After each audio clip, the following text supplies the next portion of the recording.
ನೋಡಿ, ಕಳೆದ 4-5 ದಿವಸದಿಂದ ನಡೆದಿರ್ತಕ್ಕಂಥ ಭಾರತ ಪಾಕಿಸ್ತಾನ ಏನು ಇವತ್ತು ಭಯೋತ್ಪಾದಕರನ್ನು ಹೊಡಿತಕ್ಕಂಥ ಕೆಲಸ ಭಾರತ ಬಹಳ ಅತ್ಯದ್ಭುತವಾಗಿ ಮಾಡಿತ್ತು. ನಿನ್ನೆ ದಿವಸ ಎರಡು ದೇಶಗಳ ನಡುವೆ ಕದನ ವಿರಾಮ ಆಗಬೇಕನ್ನತಕ್ಕಂಥ ಮಾಹಿತಿ ಕೂಡ ಬಂದಿತ್ತು ಮತ್ತು ಕದನ ವಿರಾಮಕ್ಕೆ ಭಾರತ ಕೂಡ ಸಹಕಾರವನ್ನು ವ್ಯಕ್ತಪಡಿಸಿತು.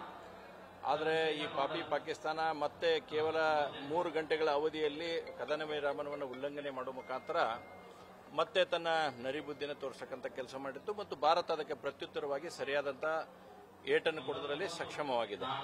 ಇವತ್ತು ದೇಶದ ಹಿತದೃಷ್ಟಿಯಿಂದ ದೇಶದ ಪ್ರಧಾನಮಂತ್ರಿಗಳಾಗಿರ್ತಕ್ಕಂಥ ಸನ್ಮಾನ್ಯ ನರೇಂದ್ರ ಮೋದಿಯವರು ಎಲ್ಲ ಯೋಚನೆ ಆಲೋಚನೆಗಳನ್ನು ಮಾಡಿ ಕದನ ವಿರಾಮಕ್ಕೆ ಒಪ್ಪಿಕೊಂಡಿದ್ರು. ಆದರೆ ತದನಂತರ ನಡೆದಿರ್ತಕ್ಕಂಥ ಘಟನಾವಳಿಗಳು ಪಾಕಿಸ್ತಾನವನ್ನು ಮತ್ತೆ ನಾವು ನಂಬಾರ್ದು ಅಂತಕ್ಕಂಥ ಮಟ್ಟಕ್ಕೆ ತೆಗೆದುಕೊಂಡು ಹೋಗುವಂಥ ನಿಟ್ಟಿನಲ್ಲಿ ಆಗಿದೆ. ಈಗಾದರೂ ಕೂಡ ನಿನ್ನೆ ರಾತ್ರಿ ಕೊನೆಗೆ ನಿಲ್ಸಾರ ಅನ್ನತಕ್ಕಂಥ ಮಾಹಿತಿ ಇದೆ. ಆದರೆ ಭಾರತ ಈ ವಿಷಯದಲ್ಲಿ ಬಹಳ ಸ್ಪಷ್ಟತೆಯನ್ನು ಹೊಂದಿರತಕ್ಕಂಥದ್ದನ್ನು ನಾವು ಅರ್ಥ ಮಾಡ್ಕೋಬೇಕು ಮತ್ತು ಮುಂದಿನ ವಿದ್ಯಮಾನಗಳು ಈಗಾಗಲೇ ಪ್ರಧಾನಮಂತ್ರಿಗಳು ಬಹಳ ಸ್ಪಷ್ಟವಾಗಿ ಹೇಳಿದ್ದಾರೆ.